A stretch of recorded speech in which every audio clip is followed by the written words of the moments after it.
regional competition as an alpine skier in Kelowna. They were my first 3 races ever, and I won all 3. That meant I qualified for my first provincial games the following year, where I won 3 bronze medals. But that wasn't good enough to qualify me for the national games in 2008 in Quebec. So I decided right then to try my best to get to the next national games. I knew the only way that would happen would be to win the provincials in 2011. I figured it wouldn't be easy, and boy was I right on that one. So I'd like to tell you my story about what I had to do to try to get to the 2012 International Games, with a little detour down an alley or 2 along the way. And I think that will show you how important Special Olympics is to me and my family. First, I had to learn a lot about ski racing. My dad now says that ski racing is so different from regular skiing. It's like NASCAR compared to driving our car to the mall. Now, I've never driven to the mall, though I have driven our car. Oops, Dad said never to tell that to me. Special Olympics Delta coaches are great. They give up a lot of their time and they take on a lot of responsibility too. But I wanted to work on my skiing even more than the weekly sessions on Cyprus from January to April. So I went to my first ever race camp on Mount Hood in Oregon in July of 2007. I was the only athlete with a disability among several hundred racers from all over America training there. One thing I had learned by then though was to make sure I never missed a gate, because a missed gate is a disqualification.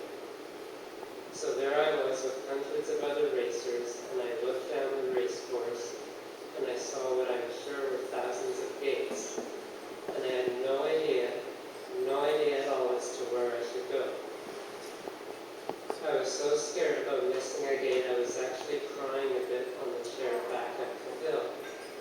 Somehow, I have no idea how, somehow I nailed the course. Didn't miss a gate at all.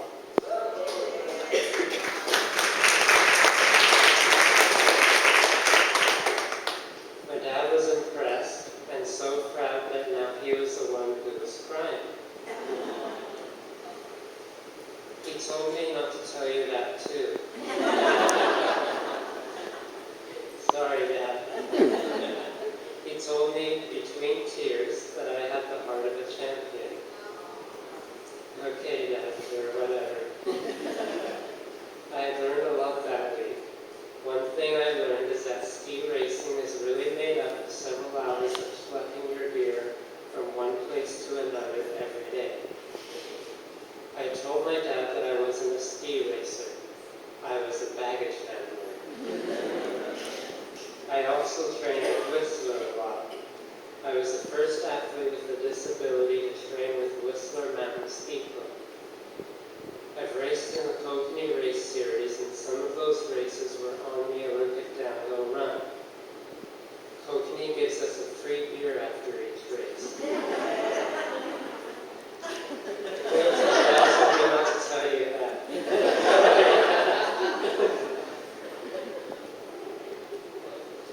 At my last race camp with Whistler Mountain Ski Club, I got to race against Britt.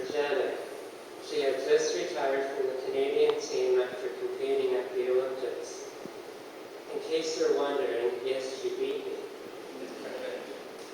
For several years, I trained at least 3 times a week each winter at Cyprus, Russ, Whistler, Oregon, and even Colorado. The last time I trained in Colorado, again the only athlete there with a disability, I was invited by the Canadian ladies ski team to do a run on the race course. Now at that level, as if trying to go as fast as you can down a steep hill without missing any gates isn't difficult enough. At that level, they spray the race course with water to freeze it and make it very, very icy and hard. I was so scared of falling and hurting myself on that hard snow. I was so scared that I was yelling all the way down the course.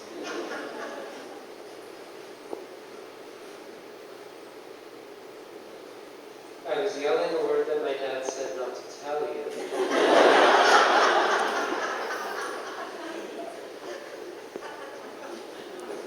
And this time I think I'd better listen to him.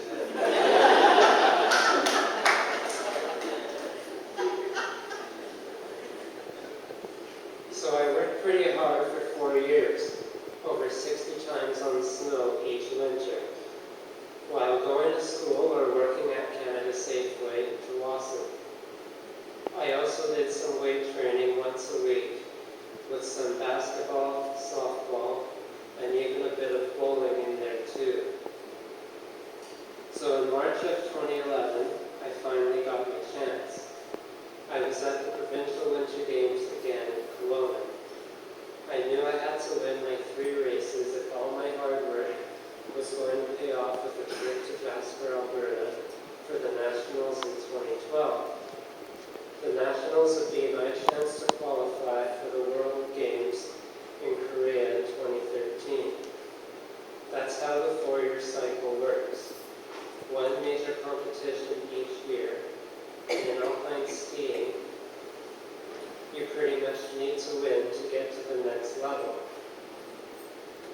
I was well prepared. I had trained more than ever before. I had been well coached. I had great equipment. I was ready. And I did win my races, but one of them by only 0.13 of a second. So I was on my way to Jasper for my first National Winter Games. There were 2 days of racing: slalom, giant slalom, and super giant slalom. The first race was the giant slalom, and after the first run, I was in 4th place, off the podium. But my second run was much better, and I had my first medal, a bronze.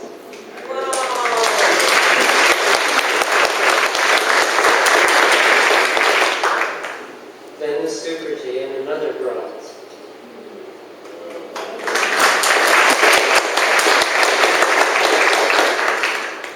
And finally the slalom, and I think that might have been my best race ever.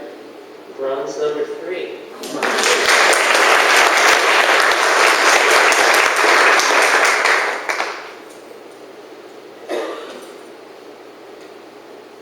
I was very, very pleased.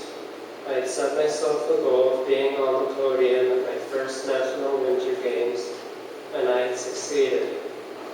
It sure felt good.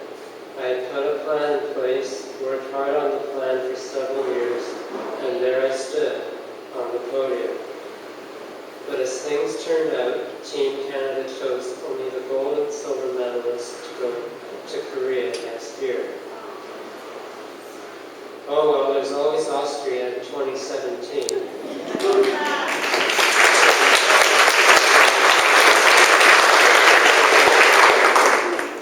The next World Games. So that's my story. I've tried to explain that Special Olympics athletes are as committed to their sport as any other athlete. We work hard to get better. We work hard at learning. Special Olympics gives us a chance to do things we can't do anywhere else. Special Olympics makes us better, not just at our sport, but better at organizing ourselves and coping with different situations, giving us something to work for in our lives.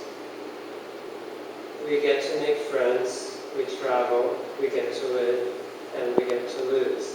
We fail, we try again. We are the Special Olympians.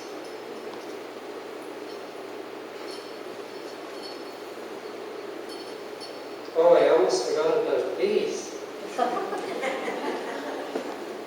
After playing over 200 games in 1 year to prepare, 2 gold medals, national champion, team and individual, 5-pin bowling, 2010 Summer Games, London, Ontario.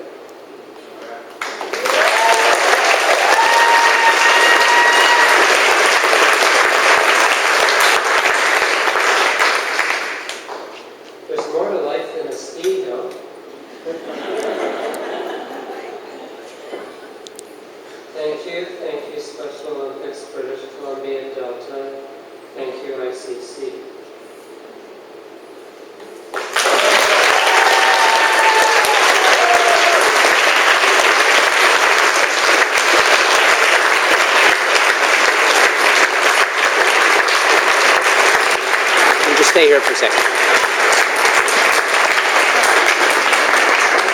That was Cory's first time as a public speaker for special election.